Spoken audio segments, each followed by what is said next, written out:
Great wide look at this wonderful facility here at Texas A&M, the Gilliam Indoor Track and Field Stadium.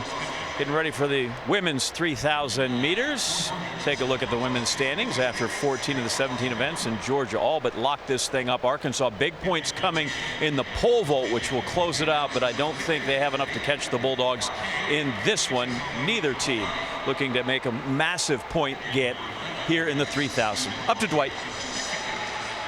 All right, John. Women's 3,000 meters on the track. Karissa Schweizer setting that collegiate record and the 2018 best at the Milrose Games a number of weeks ago, back in February. Jenny Behringer has the meet record. And there is Karissa. She won the 5,000 meters last night with a closing 2:15 800 meters, and we'll see what she's got left in the tank here at the 3,000 meter distance. Well, we saw her lead that race almost start to finish. And she said she wasn't planning on leading, but it was a slow pace. She wanted to get in front, control that race. And she said her plan was to go at about 800 meters, but she went a lot earlier than that. And doubling back was always the plan.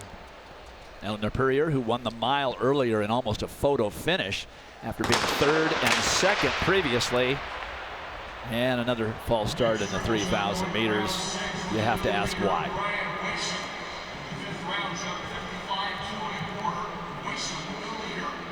It's kids, Dwight. Everybody wants to step on that line, get an edge. We do have one scratch. There's a 15-woman field in this particular race. From Colorado, the sophomore McKenna Morley has scratched out of this race.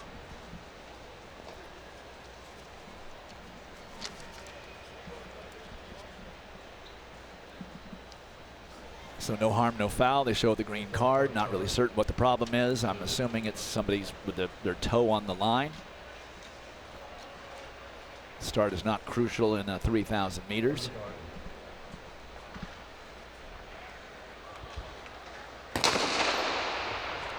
So they will stay in their packs through the first two turns and then combine down the finishing straight.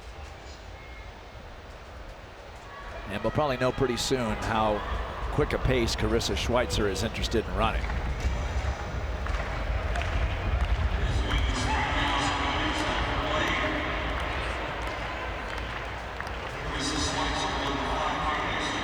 Both Edna Kurgat and her freshman teammate Wayne Nicolati doubling back from last night's 5,000.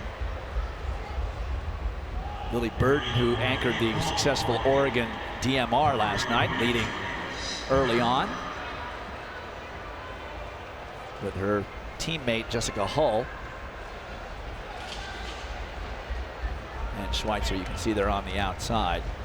And she decides that she would like to get into the front and drops in on the, or it doesn't drop in yet, running in lane 2. Pretty bunched up at this point. And a slow pace at this, at that, they are. 73 seconds translates to about a 4:52 mile. So that's Wayne Nicolati, the freshman from New Mexico. Oh, there down goes Kurgat. It's early enough in the race that she can slowly but surely reconnect to the pack. And importantly, Dwight, the pace is not that quick. It's not slow right now. Her teammate has actually picked the pace up some. This is Winnie Nicolati, as you mentioned, just a freshman. And in high school, she won the Foot Locker National High School Championships while attending high school, and her family's been in the United States for a number of years from Leesburg, Virginia. She hails from Eritrea, the home country of Meb Keflezighi, noted marathoner and former UCLA Bruin. And many families left because of the vicious civil war that went on over there for years. Meb's family, large family, did it in sections, like here's 2 kids that can get out now, and here's 2 kids that'll join dad, that type of thing. They finally settled in San Diego. But, oh, jeez. We've had another fall. That is Fiona O'Keefe, the Stanford freshman. So It's quite the baptism. Her first time, obviously, at the NCAA Indoor Championships as a freshman. And watching the middle of the track. And that was, it looked like it involved Eleanor Purrier as well.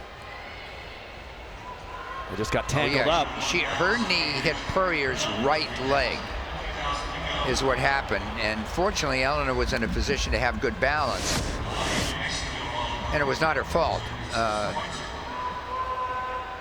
1,000 meters in 3:03, so triple that. That's a 9:09 pace.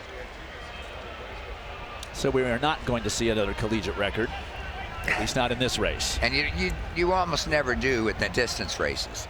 They become tactical because of the stress of doubling frequently that many of them have. And some of them are coming back from running the distance medley relay, like Lily Burton on the right-hand side of both of those Oregon ladies is Burton. She ran 4:33 for her leg last night, and that Christina Aragon, who matched her stride for stride from Notre Dame, did the same thing in the 1,600 meters.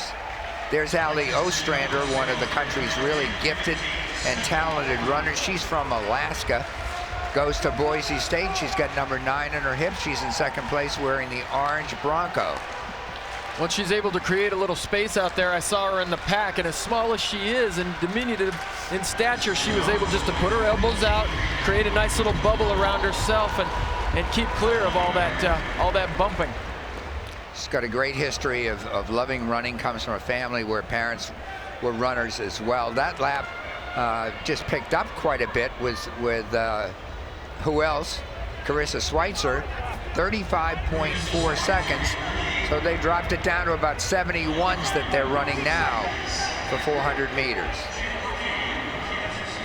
And here comes Ali saying, okay, I'm going to hang with you here. There's 7 laps to go, but let's see what we can do here. New Hampshire senior Eleanor Purrier, she's doubling back from the mile. She had a chance to get to know her biggest rival last month at those Millrose games.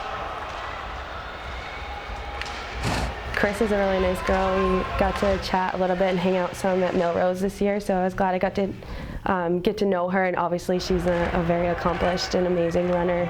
So it's really cool that I get to meet these kind of people at these meets and stuff. But yeah, she's going to be a really tough competition, and everybody in the 3K too. So this is my first time doubling, so I'm really not sure how it's going to go, but I'm really excited. Well, Dwight, she knows now she's falling back. She has slipped back in the pack quite a bit, and she is off the lead, and there are 6, 8, 9 athletes in front of her. Well, excuse me, there are 11 total in front of her now. So she's back, but it looks like it's going to be Ali Ostrander to try and challenge Karissa Schweizer to see what can be done. The first mile covered in 4:50. Ali Ostrander, who was in second place, she won the steeplechase at last year's outdoor NCAA championships as a freshman, and she was second in the NCAA cross-country meet in 2016, and then was 4th this last fall. So she's a gamer, and winning that title as a freshman, that is really something in an event that is really getting better in this country. Karissa Schweizer doing what she can to shake her, and no doubts that she will. But Ostrander saying, okay, I'm the future in the collegiate ranks. I want to get a little knowledge here from one of the greats. Well, let's see what happens. 6 minutes and 35 seconds with 800 meters to go for these ladies. And she comes from a peninsula town called Kenai up in Alaska. Imagine doing a lot of your training as a distance runner in Alaska. The last 400 meters, pressing down on that accelerator up in the lead, Karissa Schweizer, and she has not been able to shake Ali Ostrander yet. Well, then remember at the SEC Championships, Karissa Schweizer dropped a 4:26 in a 600-meter split on the DMR, so we know she's got great mile speed.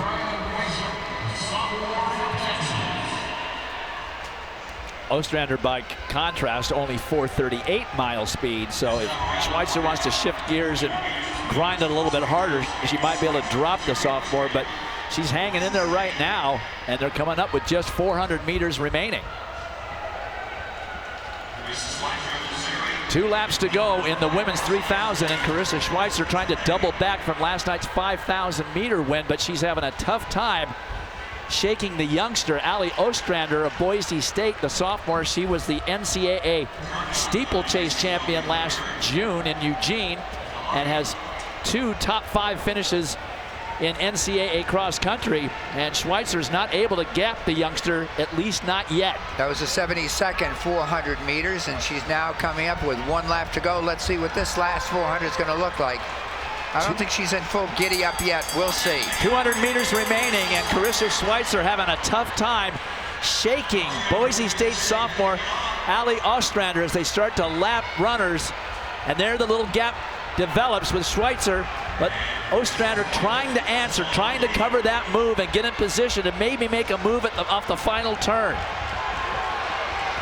Schweizer, the senior, her last indoor 3000, trying to make it a successful double, and she's going to. But a game effort by Ali Ostrander, someone we'll be seeing over the next couple of years at the NCAA championship level. 8 minutes 53.36 of a second for Karissa. Great race by Ali Ostrander. And based on that slow early pace, that could have been a challenging race for a collegiate record. And I've watched her often enough to know the gears that she's got. This is Karissa I'm talking about. And I felt she had 1 more in the back stretch, and she clicked off a pretty quick last 200 meters. Sub 33 her last 200 meters, and that's what did it. That broke the young sophomore. But Schweizer gets that double. 5,000 last night, 3,000 tonight. Ali Ostrander, after anchoring her Boise State team in the DMR, comes back and makes a race out of it in second. And Jessica Hull ends up third for the Ducks.